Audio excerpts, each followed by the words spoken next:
if you take people, and I've told you this, and you expose them voluntarily to things that they are avoiding and are afraid of, that they know they need to overcome in order to meet their goals, their self-defined goals.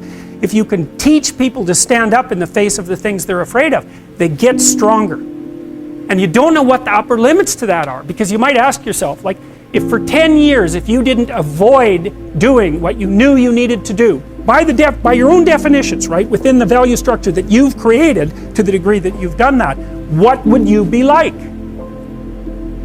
Well, there are remarkable people who come into the world from time to time, and there are people who do find out over decades-long periods what they could be like if they were who they were, if they spoke their being forward.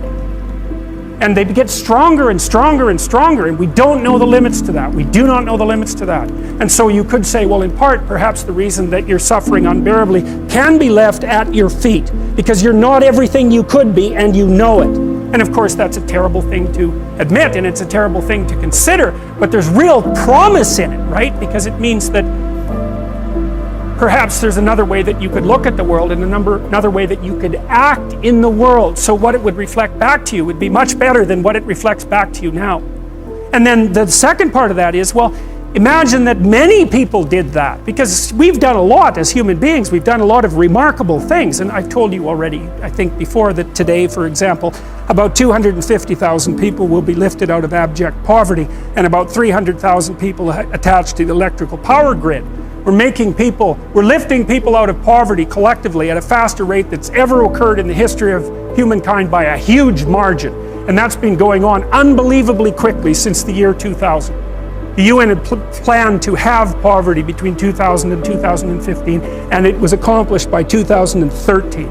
So there's inequality developing in many places, and you hear lots of political agitation about that. But overall, the tide is lifting everyone up, and that's a great thing. And we have no idea how fast we can multiply that if people got their act together and really aimed at it. Because, my experience is with people that we're probably running at about 51% of our capacity. You can think about this yourselves. I often ask undergraduates how many hours a day you waste, or how many hours a week you waste. And the classic answer is something like 4 to 6 hours a day. Inefficient studying, watching things on YouTube that not only do you not want to watch, that you don't even care about, that make you feel horrible about watching after you're done. That's probably 4 hours right there. You think, well, that's 25 hours a week, it's 100 hours a month, that's 2.5 full work weeks, it's half a year of work weeks per year. And if your time is worth $20 an hour, which is a radical underestimate, it's probably more like 50 if you think about it in terms of deferred wages. If you're wasting 20 hours a week, you're wasting $50,000 a year. And you are doing that right now. And it's because you're young, wasting $50,000 a year is a way bigger catastrophe than it would be for me to waste it, because I'm not going to last nearly as long. And so if your life isn't everything it could be, you could ask yourself, well, what would happen if you just stopped wasting the opportunities that are in front of you? You'd be, who knows how much more efficient? 10 times more efficient, 20 times more efficient. That's the Pareto distribution. You have no idea how efficient people get. It's off the charts. Well, and if we all got our act together collectively and stopped making things worse, because that's another thing people do all the time. Not only do they not do what they should to make things better, they actively attempt to make things worse because they're spiteful or resentful or arrogant or deceitful or homicidal or genocidal, or all of those things all bundled together in an absolutely pathological package. If people stopped really trying just to make things worse, we have no idea how much better they would get just because of that. So there's this weird dynamic that's part of the existential system of ideas between human vulnerability, social judgment, both of which are major causes of suffering, and the failure of individuals to adopt the responsibility that they know they should adopt. And that's the thing that's interesting too, is that, and like another thing I've often asked my undergraduate classes is, there's this idea that people have a conscience. And you know what the conscience is. It's this feeling or voice you have in your head just before you do something that you know is stupid, telling you that probably you shouldn't do that stupid thing. You don't have to listen to it, strangely enough. But you go ahead and do it anyways, and then, of course, exactly what the conscience told you was going to happen inevitably happens, so that you feel even stupider about it than you would if it happened by accident. Because you know, I knew this was going to happen, I got a warning it was going to happen, and I went and did it anyways. And the funny thing too is that that conscience operates within people, and we really don't understand what the hell that is.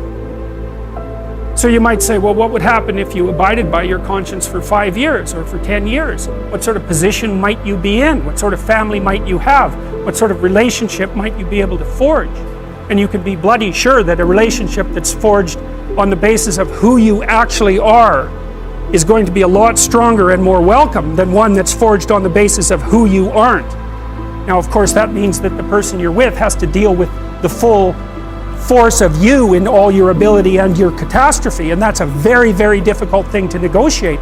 But if you do negotiate it, well, at least you have something, you have somewhere solid to stand, and you have somewhere to live, you have a real life, and it's a great basis upon which to bring children into the world, for example, because you can have an actual relationship with them instead of torturing them half to death, which is what happens in a tremendously large minority of cases. Well, it's more than that too, because, and this is what I'll close with, and this is why I wanted to introduce Solzhenitsyn's writings to you. You see, because it isn't merely that your fate depends on whether or not you get your act together and to what degree you decide that you're going to live out your own genuine being. It isn't only your fate, it's the fate of everyone that you're networked with. And so, you know, you think, well, there's 7 billion people in the world. We're going to peak at about 9 billion, by the way, and then it'll decline rapidly, but 7 billion people in the world, and who are you? You're just one little dust mote among that 7 billion, and so it really doesn't matter what you do or don't do, but that's simply not the case. It's the wrong model, because you're at the center of a network. You're a node in a network. Of course, that's even more true now that we have social media. You'll know 1,000 people, at least over the course of your life. And they'll know 1,000 people each, and that puts you one person away from 1 million, and 2 persons away from 1 billion. And so that's how you're connected. And the things you do, they're like dropping a stone in a pond. The ripples move outward, and they affect things in ways that you can't fully comprehend. And it means that the things that you do and that you don't do are far more important than you think. And so if you act that way, of course, the terror of realizing that is that it actually starts to matter what you do. And you might say, well, that's better than living a meaningless existence. It's better for it to matter. But I mean, if you really asked yourself, would you be so sure if you had the choice? I can live with no responsibility whatsoever. The price I pay is that nothing matters. Or I can reverse it and everything matters. But I have to take the responsibility that's associated with that. It's not so obvious to me that people would take the meaningful path. You know, when you say, well, nihilists suffer dreadfully because there's no meaning in their life and they still suffer. Yeah, but the advantage is they have no responsibility. So that's the payoff, and I actually think that's the motivation. Say, well, I can't help being nihilistic. All my belief systems have collapsed. It's like, yeah, maybe. Maybe you've just allowed them to collapse because it's a hell of a lot easier than acting them out.